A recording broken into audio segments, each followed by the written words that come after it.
Hi YouTube and happy Saturday. Tonight I have a very special video for you, and no, it's not about this carpeting here. It is a quick video about this very cool thing, which is the same as this other very cool thing that I got for $50 a piece from Sam Cogan and his dad Michael up in Germantown, Maryland. These are Apple eMate 300s. These are very, very exciting historic relics back from the Newton era.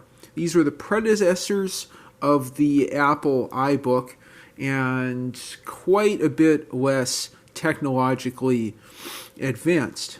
They are super, super cool. They have a nice, sturdy, ribbed, translucent green plastic case, a PCMCIA slot that will read compact flash cards, a headphone jack. Let's look at the back there. What looks to be like a tripod mount. That's kind of cool. The serial number. Let's zoom in here on the details. These were made in 1997 or 1998. I believe they were released then by Apple, I think just as Steve Jobs was coming back to the company. There's a reset button up there. Then over here, something really cool. Not only the power supply, these things had a rechargeable NIMH or NIMH battery, but a switchable port that's either a Newton connectivity port that you can see there, or a regular AlphaTalk serial port for the Power Macintoshes at the time. No USB on this thing. So pretty simple. These were educational Newton-based touchscreen laptops. Well, laptops for the educational market.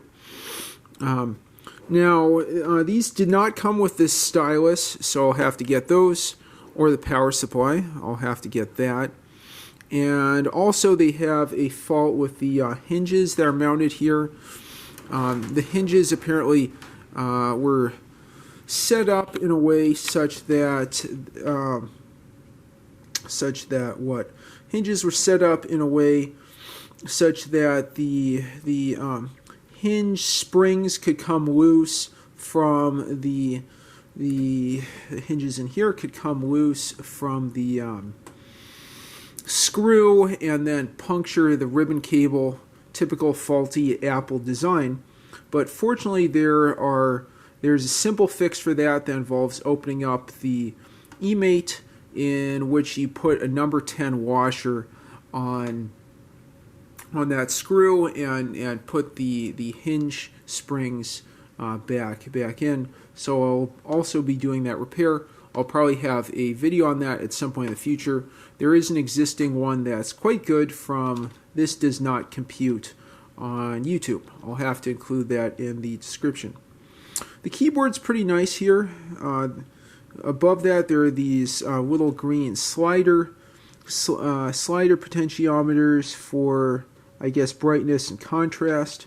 This keyboard very much reminds me of that of the Alpha Smart 3000. I wonder if it's the same or similar part suppliers.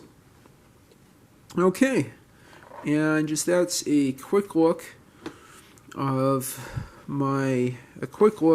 my new old Apple eMate 300s touchscreen Newton operating system based laptops from the mid-90s that I need to restore and feature in future videos. Thanks so much for watching. I do plan to do the Casio PV SDK video tomorrow.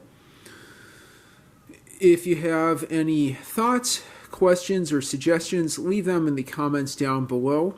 And if you like what you see, be sure to like and subscribe. Thanks so much for watching and have a great one.